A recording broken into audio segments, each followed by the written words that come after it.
Tanda sikit bagi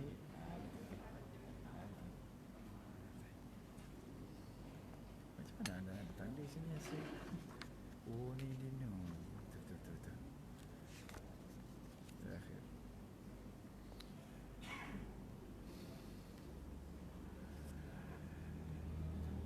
Bismillahirrahmanirrahim. Alhamdulillahi Rabbil Alamin. Nahmaduhu wa nasta'inuhu wa nastaghfiruh. Wa na'udhu billahi min syururi anfusina wa min sayyiati a'malina. Man yahdihillahu fala mudilla lah wa man yudlilhu fala hadiya lah. أشهد أن لا إله إلا الله وحده لا شريك له وأشهد أن محمدا عبده ورسوله وحبيبه وصفيه وخليله. اللهم صل وسلم وبارك على سيدنا محمد الفاتح لما أغلق والخاتم لما سبق ناصر الحق بالحق والهادي إلى صراطك المستقيم. صلى الله عليه وعلى آله وصحبه حق قدره ومقداره العظيم. اللهم نوينا التعلم والتعلم وتذكر والتذكير والنفع والانتفاع والإفادة والاستفادة والحث على تمسك بكتاب الله وسنة رسوله والدعاء إلى الهدى والدلالة على الخير ابتغاء وجه الله ومرضاته وقربه وثوابه لله تعالى. سبحانك لا علم لنا إلا ما علمتنا إنك أنت العليم الحكيم. لا حول ولا قوة إلا بالله العلي العظيم. وقال رب اشرح لي صدري ويسر لي أمري واحلل عقدة من لساني يفقه قولي. أما بعد. السلام عليكم ورحمة الله وبركاته. Saya muliakan Tuan Imam, ahli jawatan kuasa masjid, para asatidzah muslimin muslimat yang dimuliakan oleh Allah tabaraka wa ta'ala jalla jalaluhu fil ula. Alhamdulillah, syukur kehadratnya Allah tabaraka wa ta'ala dapat kita bersama pada malam ini untuk menyambung perkongsian ilmu kita daripada kitab Asy-Syama'il Muhammadiyah yang menerangkan di dalamnya itu akan perihal junjungan besar baginda Nabi sallallahu alaihi wasallam. Moga-moga kita mengharapkan dengan sebab ini Allah Subhanahu wa taala timbulkan rasa kecintaan kita kepada Rasulullah, kerinduan kita kepada junjungan besar baginda Nabi sallallahu alaihi wasallam, kerana sesungguhnya tidak akan ada bahagian daripada kecintaan dan kerinduan di dalam hatinya orang beriman, melainkan itu memberi tanda adanya keimanan kepada Allah Subhanahu wa taala dan Rasulnya Muhammad sallallahu alaihi wasallam. Jadi insya-Allah kita sambung lagi perkongsian ilmu kita. Moga-moga ada manfaat yang baik daripada Allah tabaraka wa taala. Pada hadis yang seterusnya daripada, masih lagi kita berada dalam bab ma jaa fi libasi Rasulillah sallallahu alaihi wasallam, iaitu bab yang menceritakan tentang perihal pakaiannya baginda Nabi sallallahu alaihi wasallam. Pada hadis yang ke-60 pada muka surat 48. Hadis yang ke-60 pada muka surat yang ke-48. Wa qala Abi Isa At-Tirmizi alaihi rahmatullah وانفعنا بعلومه في الدارين آمين اللهم آمين. حدثنا عبد ابن حميد حدثنا محمد ابن الفضل حدثنا حماد ابن سلمة عن حبيب ابن شهيد عن الحسن عن أنس بن مالك رضي الله تعالى عنه أن النبي صلى الله عليه وآله وسلم خرج وهو يتكئ على أسامة ابن زيد عليه ثوب قطري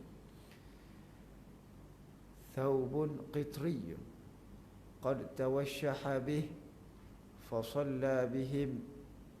وقال عبد ابن حميد قال محمد ابن الفضل سألني يحيى ابن معين عن هذا الحديث أول ما جلس إلي فقلت حدثنا حماد ابن سلامة فقال لو كان من كتابك فقمت لأخرج كتابي فقبض على ثوبي ثم قال أملله علي.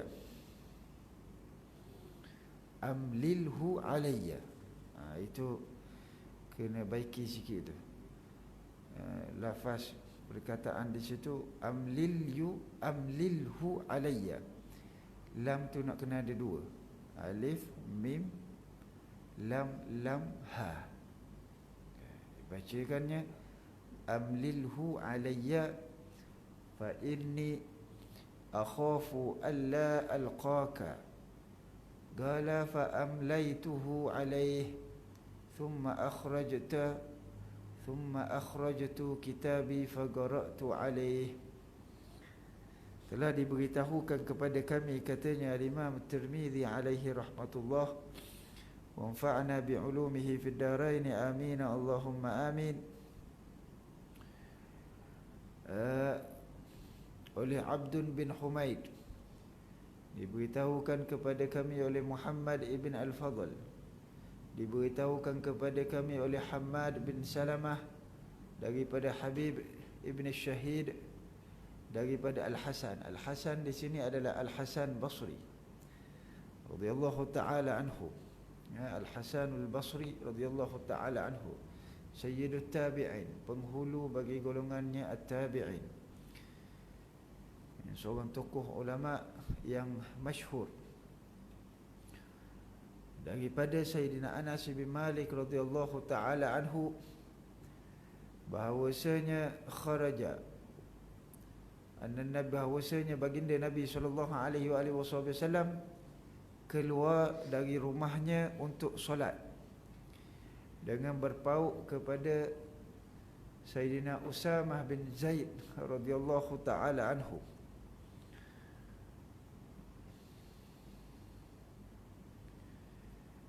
Ini bahagian daripada peristiwa yang berlaku pada hujung-hujung hayatnya baginda Nabi sallallahu alaihi wasallam, yang Rasulullah disebutkan antaranya dalam riwayat oleh ulama sirah, tempoh 14 hari sebelum wafatnya baginda Rasulullah sallallahu alaihi wasallam juga jatuh pada hari Isnin pada 12 Rabiul Awal pada waktu duha.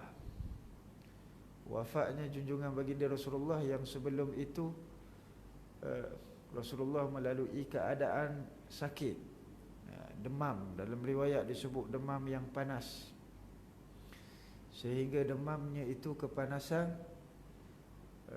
kering air daripada 7 gerbah. Mana 7 bekas air digunakan untuk menyejukkan tubuhnya baginda Nabi sallallahu alaihi wasallam kering kerana kepanasannya tubuh baginda Rasulullah sallallahu alaihi wasallam. Setengah riwayat menyebutkan asbab yang menjadi sebab membawa pada demamnya Rasulullah ataupun kegeringannya baginda Nabi sallallahu alaihi wasallam itu antaranya adalah disebabkan termakannya baginda Nabi sallallahu alaihi wasallam makan racun yang diletakkan oleh seorang wanita Yahudi yang nak khianat kepada Rasulullah dalam satu peristiwa perang, yang diletakkan racun itu pada bahagian daging kambing yang disukai oleh baginda Rasulullah sallallahu alaihi wasallam. Ini antara yang disebut dalam riwayat.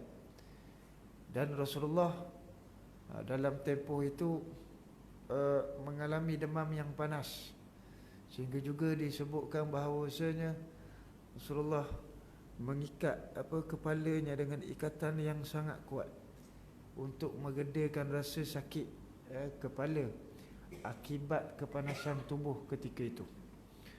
Sallallahu wasallam alaihi wa ala alihi wa sahbihi wa baraka wasallam.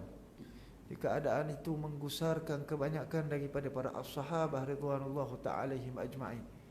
Ada bahagian daripada sahabat ini pulang daripada tempat yang dipertanggungjawabkan kepada mereka untuk membawa urusan dakwah. Bila mendapat khabar tentang kegeringannya Rasulullah, masing-masing pulang, masing-masing balik, kerana bimbang apa-apa berlaku pada baginda Nabi SAW. Mereka tidak berada di sisinya baginda Rasulullah sallallahu alaihi wa ala alihi wasallam. Juga disebutkan seorang daripada sahabat, kalau tak silap saya, seorang sahabat yang bernama Sayyidina Mu'adz bin Jabal radhiyallahu taala anhu. Ini Sayyidina Mu'adz ditugaskan oleh Rasulullah sallallahu alaihi wasallam di satu tempat. Jadi bila pada satu pagi yang mereka ini, sahabat ini berkumpul di Madinah. Jadi kalau boleh sahabat ni tak nak tinggal Rasulullah bila dalam keadaan gering seumpama itu. Sehinggalah pada satu pagi Rasulullah sallallahu alaihi wasallam menyingkap tirai yang memisahkan biliknya Rasulullah dengan ruang solat di dalam Masjid An-Nabawi. Terpancar cahaya daripada wajah mulianya baginda Nabi sallallahu alaihi wasallam saat kegelapan waktu subuh, sehingga cahaya itu menggembirakan hatinya para as-sahabah ridwanullahu ta'ala alaihim ajma'in, yang menyangkakan Rasulullah dah insya-Allah dah makin pulih, kerana Rasulullah dah mula menyingkap daripada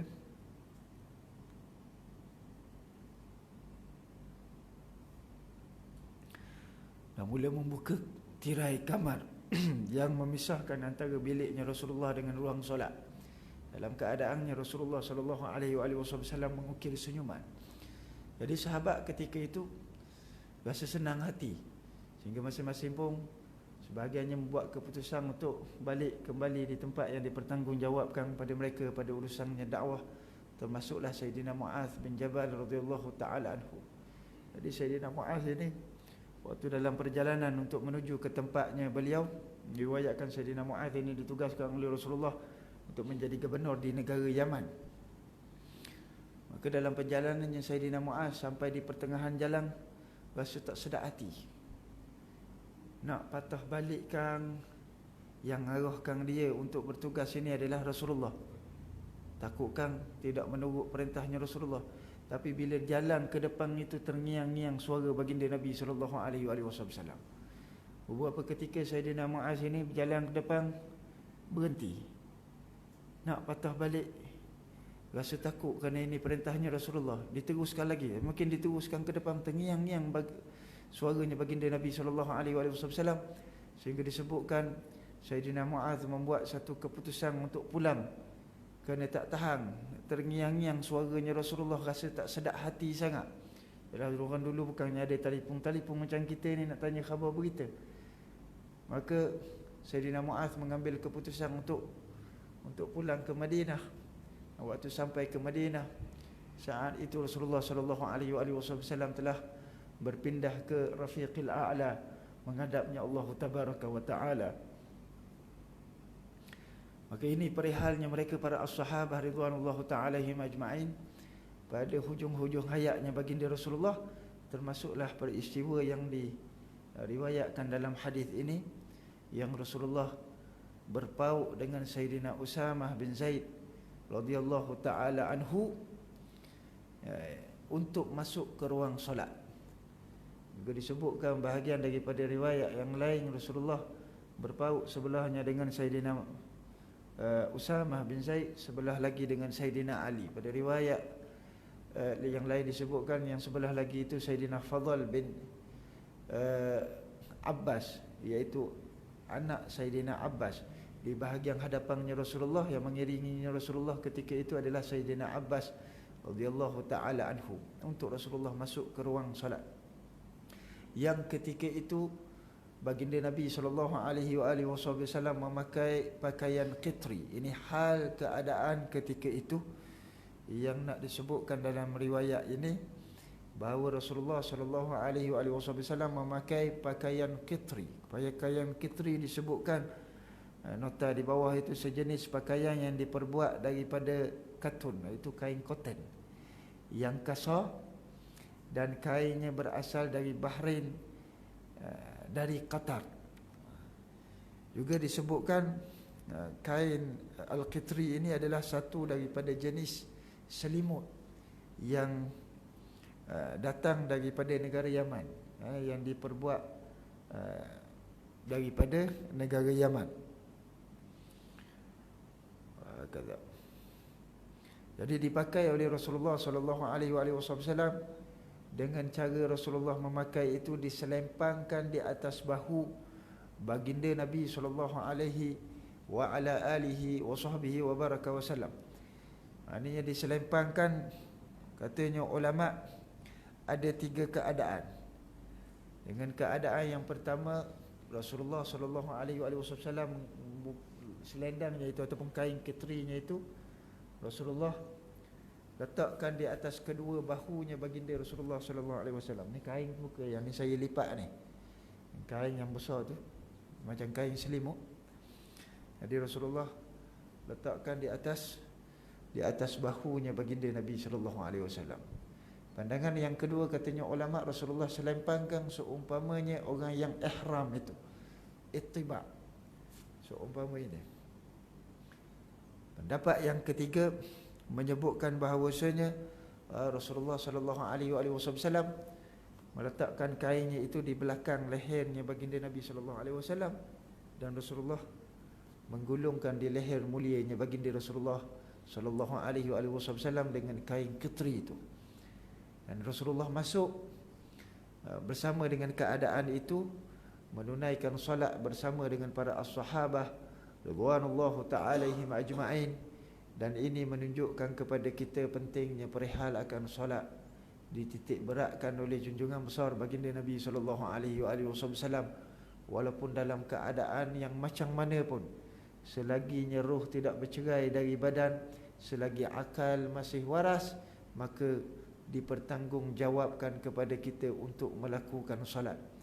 Bahkan solat merupakan satu daripada anugerah besar Allah Subhanahu wa taala, tanda kecintaannya Allah kepada kekasihnya Sayyidina Muhammad sallallahu alaihi wasallam, dan tempias kecintaannya Allah tabaraka wa taala yang menjadi sebab kurnianya satu ibadat yang agung, itu solat pada tempat yang sangat mulia dalam peristiwa Isra wal Mi'raj. Tempias itu didapati oleh kita umatnya Nabi Muhammad sallallahu alaihi wasallam. Siapa yang memandang solat sebagai satu beban, maka mereka akan rasa terbebang dengan ibadat solat.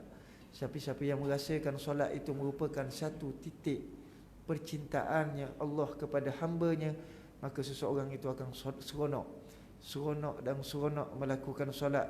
Tidak pernah rasakan solat itu sebagai satu perintah yang membebankan.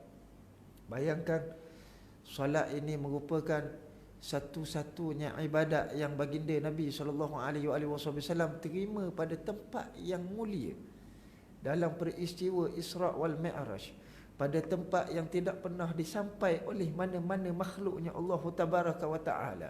Dimuliakan Sayyidina Muhammad ibn Abdullah, tanda kecintaannya Allah tabaraka wa ta'ala jalla jalaluhu fil ula. Dan di sana itu Allah Subhanahu wa ta'ala kurniakan perintah melakukan solat 50 waktu. Dengan rahmatnya Sayyidina Muhammad sallallahu alaihi wasallam dikurangkan sehingga 5 waktu. Dan 5 waktu yang kita laksanakan itu nilainya adalah 50 waktu. Maksudnya setiap waktu itu nilainya adalah 10 waktu. Maknanya 5 waktu nilainya 50 waktu, sebagaimana perintahnya Allah tabaraka wa ta'ala jalla jalaluhu fil ula. Bahkan katanya ulama, 5 waktu yang kita tunaikan setiap hari itu ganjarannya sama dengan 50 waktu yang difardukan oleh Allah tabaraka wa ta'ala. Rahmatnya Sayyidina Muhammad ibn Abdullah, tempiasnya kita yang dapat nikmatinya. Tapi tak bolehlah kita buat kira. Dah kalau 50 waktu, cukup 3 waktu dah semayang, dah 30 waktu tu. Ya, buat 3 dah 30 tu. 5 waktu sehari semalam sahaja yang dikira sebagai 50 waktu di sisi Allah tabaraka wa ta'ala jalla jalaluhu fil ula. Ada seorang sahabat, dalam satu riwayat, siapa nama sahabat tu? Rabi'ah. Nama sahabat itu Rabi'ah.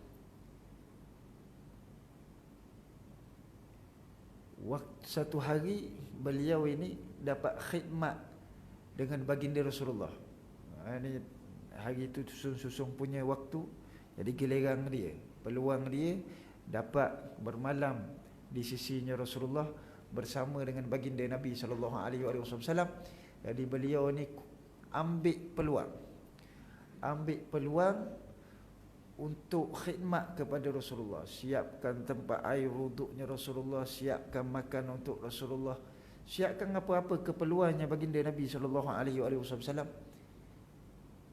Sehingga pada satu keadaan Rasulullah tanya kepadanya, ada apa-apa yang kamu nak minta daripada aku?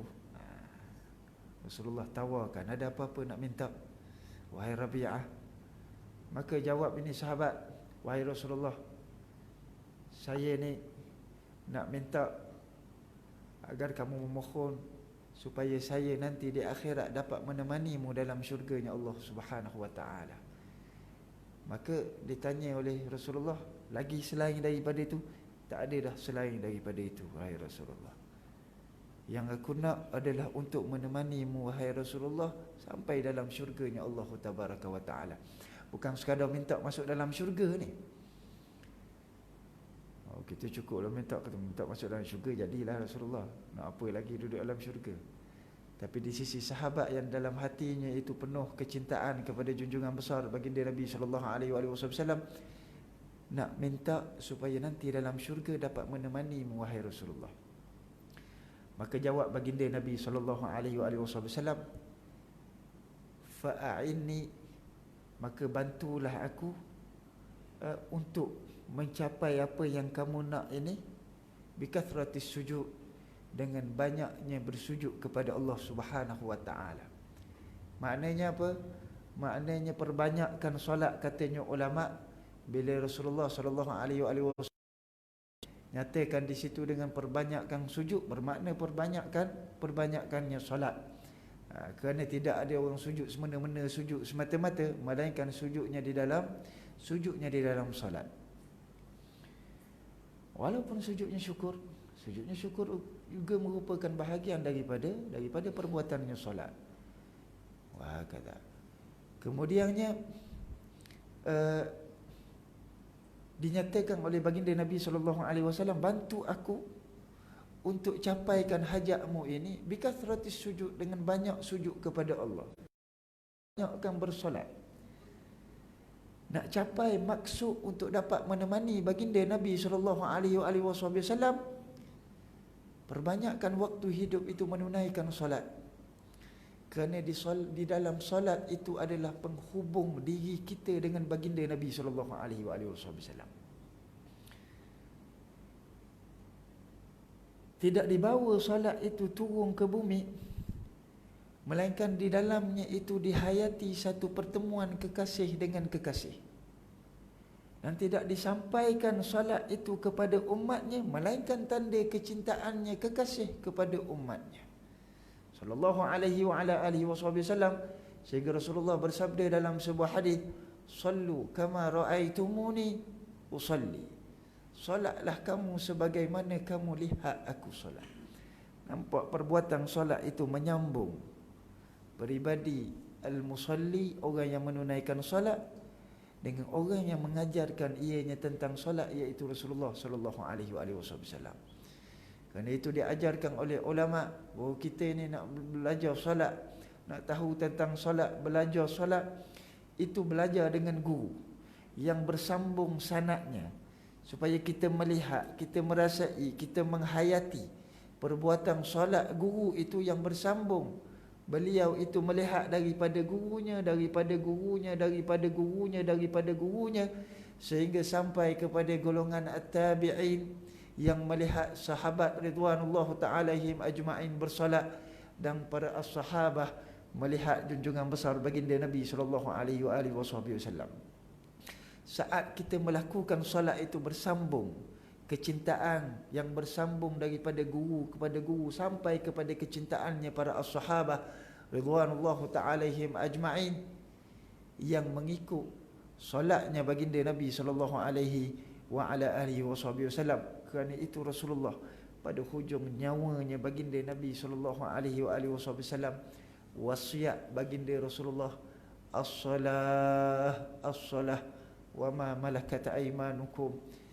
Solat, jagalah kamu solat, wahai umat, jagalah kamu solat.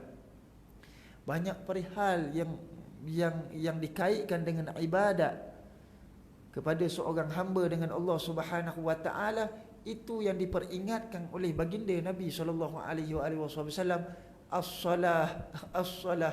Kerana solat itu adalah penghubungnya umat dengan baginda Nabi sallallahu alaihi wasallam, sehingga tidak berlalu walau sedikit pun perbuatan kita dalam solat, baik perbuatan fi'li, baiknya perkataan daripada qauli, baik daripada sunnah, baik daripada rukun, melainkan di dalamnya itu diajar daripada baginda Nabi sallallahu alaihi wasallam.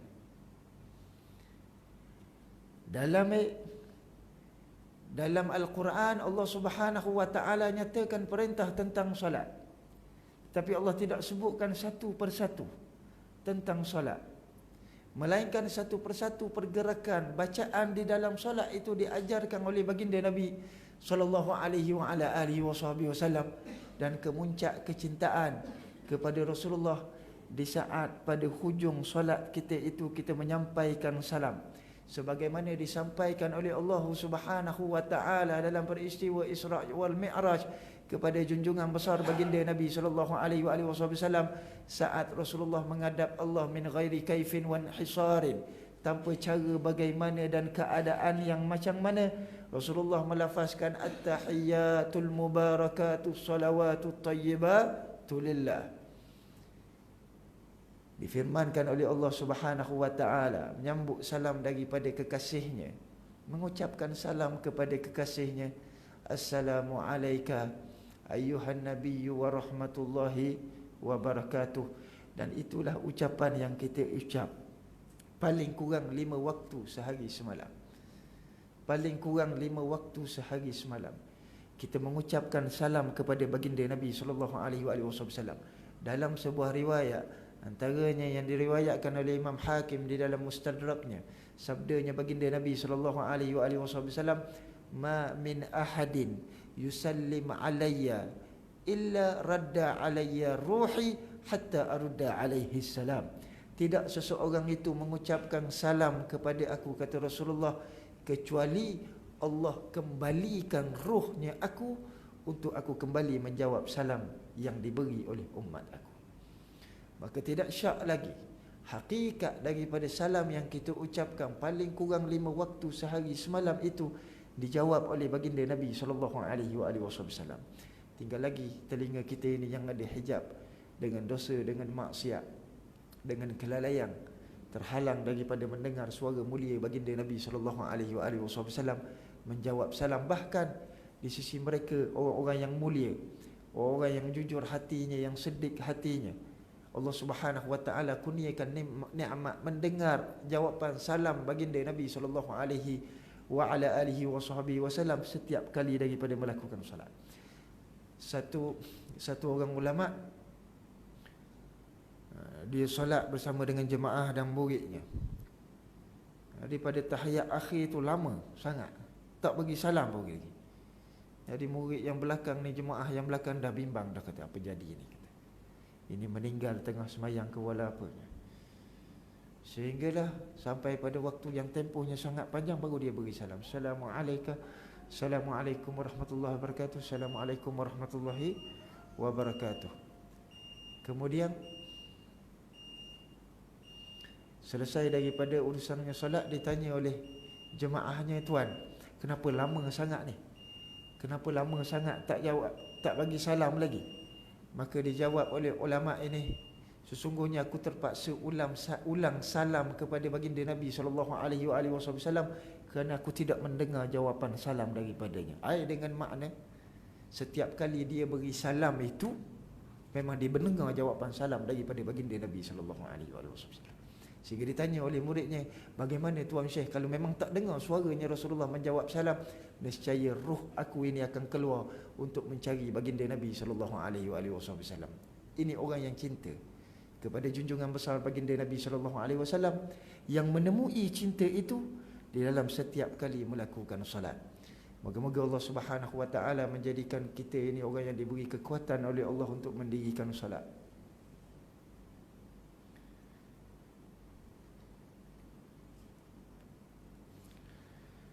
Moga Allah bantu kita untuk melakukan solat, untuk menunaikan hak yang difardukan oleh Allah bagi menggembirakan hatinya baginda Nabi SAW. Moga-moga Allah Subhanahu Wa Taala datangkan ihsan Allah untuk kita dalam keadaan yang serba kurang ini, untuk berdiri melakukan solat, menunaikan hak kehambaan kita ini kepada Allah Tabaraka wa Taala Jalla Jalaluhu fil ula. Amin, Allahumma amin. Kita tangguh seketika untuk beri laluan azan, kemudian kita sempurnakan insya-Allah.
Bismillah, walhamdulillah, wassalatu wassalamu ala Rasulillah wa ala alihi wa sahbihi wa man walah.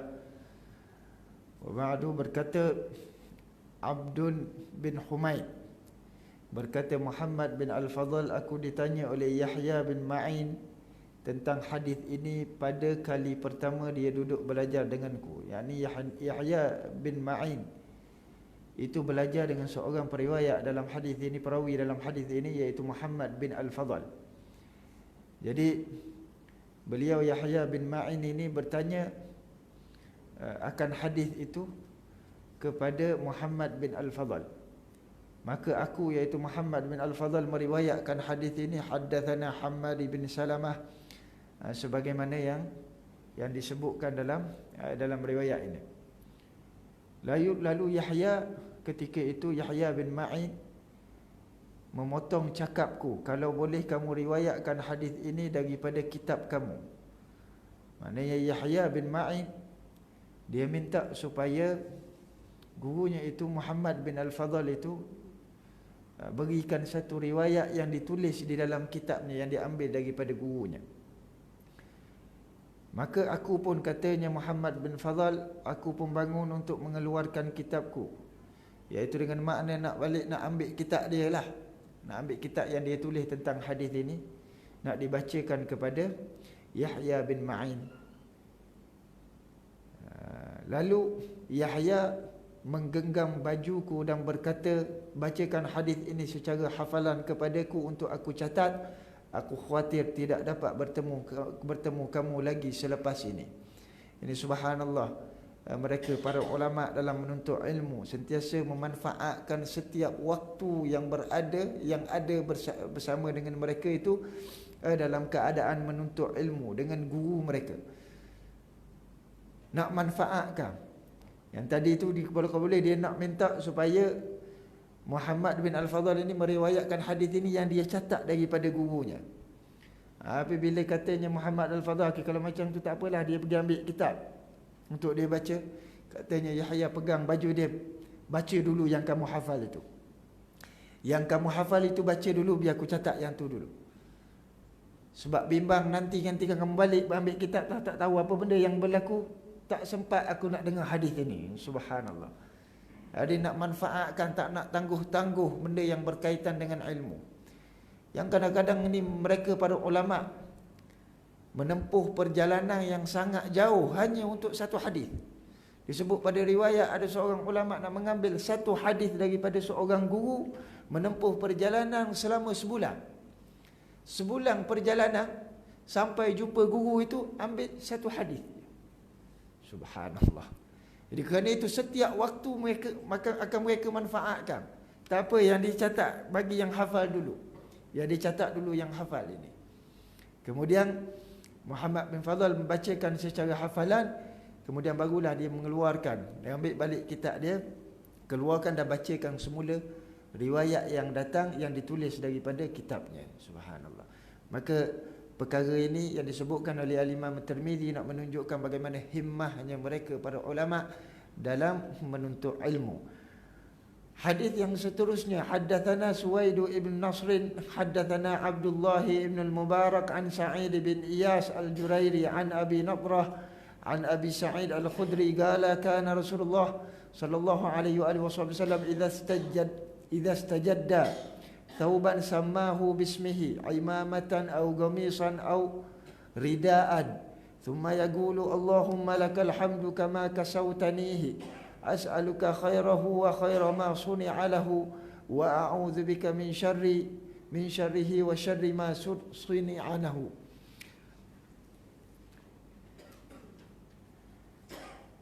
Diberitahukan kepada kami oleh Suwaid bin Nasr, diberitahukan kepada kami oleh Abdullah bin Al-Mubarak daripada Sa'id bin Iyas Al-Jurairi. Itu tulisan ruminya Al-Juraini kan, N-I, jadi Al-Jurairi, R-I. Daripada Abi Nadrah, daripada Abi Sa'id Al-Khudri radhiyallahu taala anhu, apabila baginda Rasulullah sallallahu alaihi wasallam mendapat pakaian baru, baginda akan namakan dengan namanya. Ini imamah, iaitu serban.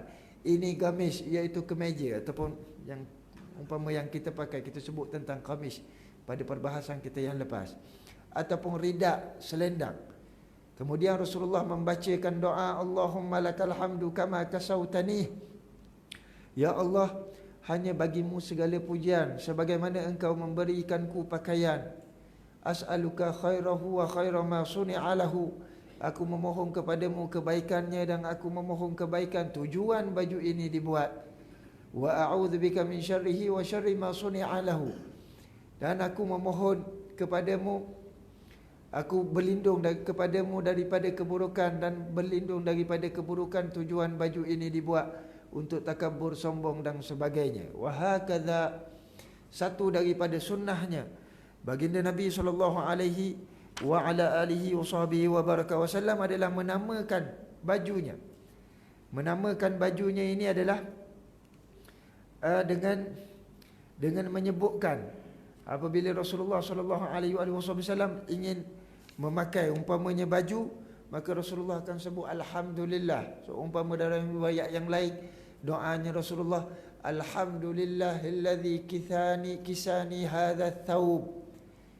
Segala puji bagi Allah yang memakaikan kepada aku baju ini. Rasulullah sebut thawb, baju ini. Ataupun alhamdulillahilladzi kisani hadzal qamis. Segala puji bagi Allah Subhanahu wa taala yang memakaikan kepada aku qamis ini. Rasulullah bila nak pakai serban, sambil lilit serban itu, Rasulullah akan baca doa, alhamdulillahilladzi kisani hadhil imamah. Segala puji bagi Allah Subhanahu wa taala yang memakaikan kepada aku imamah. Rasulullah akan namakan pakaian itu. Juga Rasulullah akan namakan dengan nama yang khusus pada pakaiannya. Seumpamanya serbangnya Rasulullah ada namanya. Antara nama serbangnya Rasulullah As-Sahab. Itu nama bagi serbangnya baginda Nabi sallallahu alaihi wasallam. Jadi Rasulullah suka untuk menamakan pakaian-pakaiannya. Ini baju walaupun qamis lah, tapi ada nama dia. Serbang, ya serbang tapi ada namanya. Dan ini tanda izhar ni'mah. Nak zahirkan nikmat atas pemberiannya Allah Subhanahu wa taala, maka sebut sebagaimana Allah firmankan dalam Al-Quran, wa amma bi ni'mati rabbika fahaddits. Apabila didapati daripada nikmat Tuhanmu, maka nyatakanlah nikmat itu, sebutkanlah tentang nikmat itu. Maka ini sunnah yang ditinggalkan oleh baginda Nabi sallallahu alaihi wasallam. Dan sunnah satu lagi, iaitu sunnah besar, iaitu setiap kali daripada perbuatannya Rasulullah memakainya pakaian, Rasulullah akan berdoa. Apatah lagi memakai pakaian yang baru, baca doa, moga-moga Allah Subhanahu wa taala beri keberkatan pada pakaian. Jadikan pakaian itu sebagaimana Rasulullah doakan itu, as'aluka khairahu wa khaira ma suni'a lahu. Aku memohon kepadamu kebaikan dan memohon kebaikan tujuan baju ini dibuat. Moga-moga dengan berkat baju ini sebagai nikmat daripada Allah, bantu kita untuk taat kepada Allah. Bantu dengan baju ini kita boleh buat kebaikan. Bantu dengan baju ini kita boleh melaksanakan perintahnya Allah, menutup aurat kita. Wa a'udzubika min syarrihi wa syarri ma suni'a lahu. Aku berlindung denganmu ya Allah daripada keburukan baju ini, pakaian ini, dan keburukannya tujuan pakaian ini dibuat. Nak elak daripada pakaian yang kita pakai itu menjadikan kita takabur, menjadikan kita sombong, menjadikan kita ini melanggar perintahnya Allah Subhanahu wa taala jalla jalaluhu fil ula. Penting doa untuk menghubungkan diri kita kepada Allah Subhanahu wa taala jalla jalaluhu fil ula. Paling kurang sebagaimana Rasulullah sallallahu alaihi wasallam doa, alhamdulillahilladzi kisani warzuqnihi min ghairi haul minni wala quwwah. Alhamdulillahilladzi kisani hadza warzuqnihi min ghairi haul minni wala quwwah. Tapi nak comel lagi biar sebut pakaian tu. Kalau pakai baju, alhamdulillahilladzi kisani hadza thawb, sebut baju tu. Pakai seluar, alhamdulillahilladzi kisani hadza sirwal. Ataupun tak boleh nak sebut Arab pun, sebut Melayu pun tak apa. Sambil pakai baju, segala puji bagimu ya Allah, beri pakaian ini padaku, beri seluar ini padaku, beri baju ini, beri kain ini, beri serban ini. pakaikan ini kepada aku, moga-moga jadi ketaatan aku kepadamu ya Allah.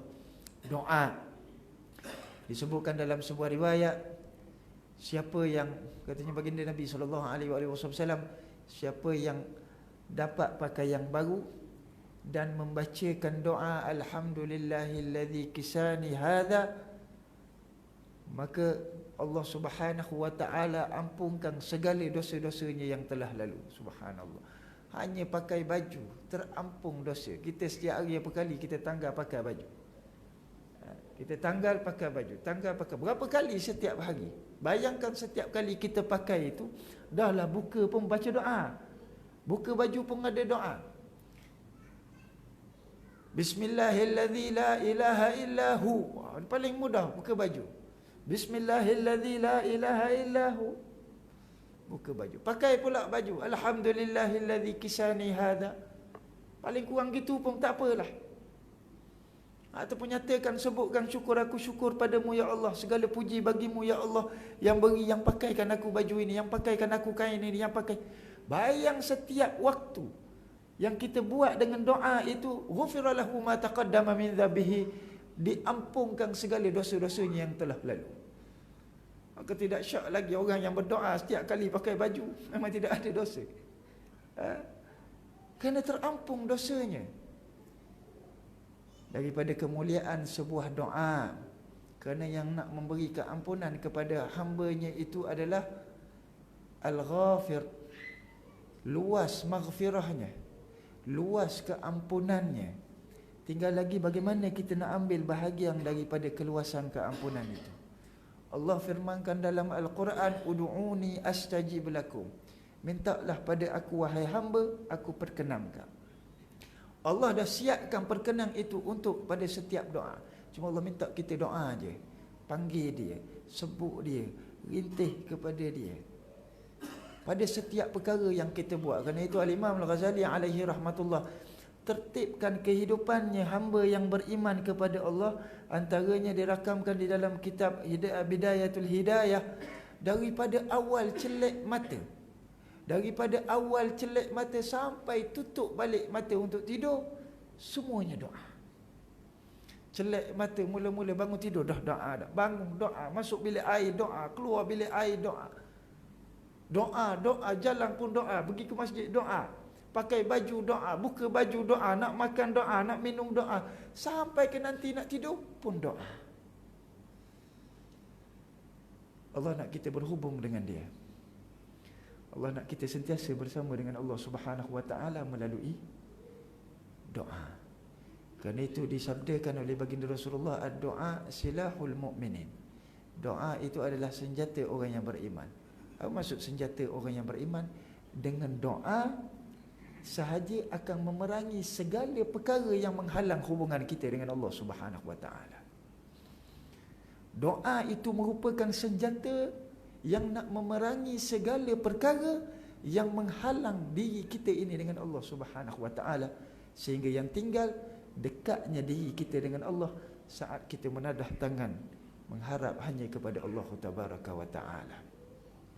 Wabil khusus kita pada hujung-hujung zaman ini, kuatkan pergantungan kita kepada Allah Subhanahu wa taala selain dari pergantungan yang lain daripada Allah. Kita ini orang yang beriman kepada Allah Subhanahu wa taala jalla jalaluhu fil ula. Wallahu taala a'lam. Hadis yang seterusnya ini 62 ini hadis yang sama daripada maknanya. Haddatsana Hisham, kita baca sikit barakah.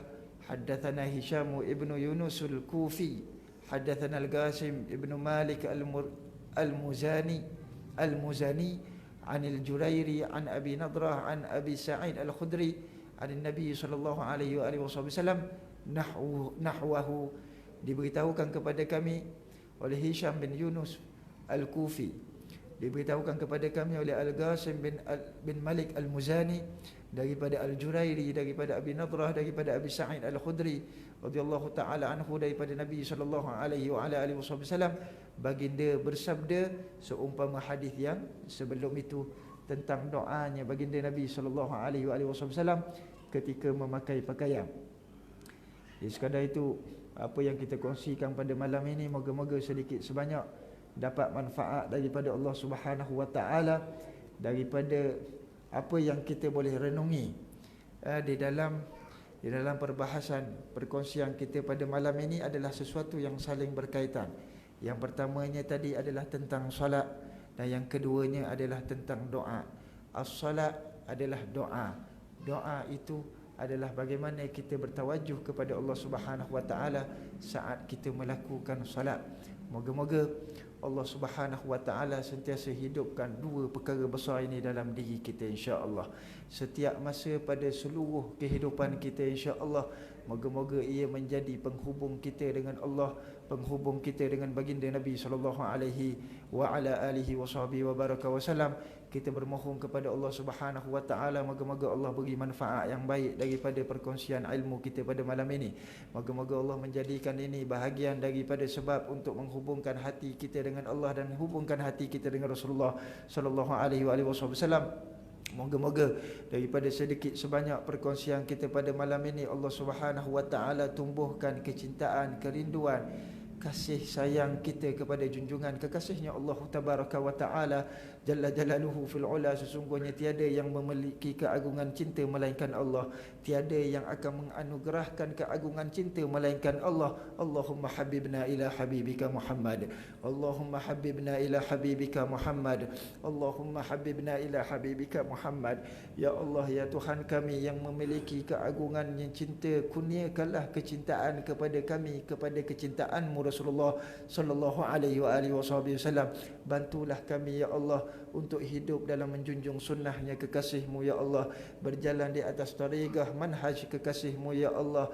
Izinkan kami ya Allah diberi kekuatan, hidayah, petunjuk darimu untuk kami melangkah hidup di atas muka bumi ini, di atas setiap langkah khutwah yang ditinggalkan oleh baginda Nabi sallallahu alaihi wasallam, yang disambung oleh mereka pendahulu-pendahulu kami di kalangan orang-orang saleh, di kalangan para ulama yang mulia di sisimu ya rabbal alamin. Ya Allah, ya Tuhan kami memohon manfaat yang baik daripadamu dunia kami dan akhirat kami ya Allah. Moga-moga duduknya kami dalam majlisnya Rasulullah sallallahu alaihi wasallam ini, yang tidak kami ungkapkan di dalamnya, yang tidak kami ceritakan di dalamnya, yang tidak kami ucapkan di dalamnya, yang tidak kami dengarkan di dalamnya, melainkan tentang kekasihmu ya Allah, yang engkau datang untuk menyuluh pada segala kegelapan ya Allah. Maka suluhlah kami ya Allah dalam kegelapan hidup kami di atas muka bumimu ini ya Allah. Izinkan kami ya Allah untuk berjalan di atas muka bumimu ini dengan suluhan daripada suluhannya baginda Rasulullah sallallahu alaihi wa ala alihi wa sahbihi wa baraka wasallam. Allahumma ya muhawwil al-ahwal hawwil ahwalana bi ahsanil ahwal. Allahumma ya muhawwil al-ahwal hawwil ahwal ummata sayyidina Muhammad ila ahsanil ahwal. Allahumma ya muhawwil al-ahwal hawwil umurana ya rabbal alamin fid dunya wal akhirah ila ahsanil ahwal. Innaka akramal akramin ya arhamar rahimin ya arhamar rahimin ya arhamar rahimin. Sallallahu alaihi sayyidina Muhammad wa ala alihi wa sahbihi wa baraka wasallam. Walhamdulillahi rabbil alamin. Mohon ampun dan maaf atas segala kekurangan dalam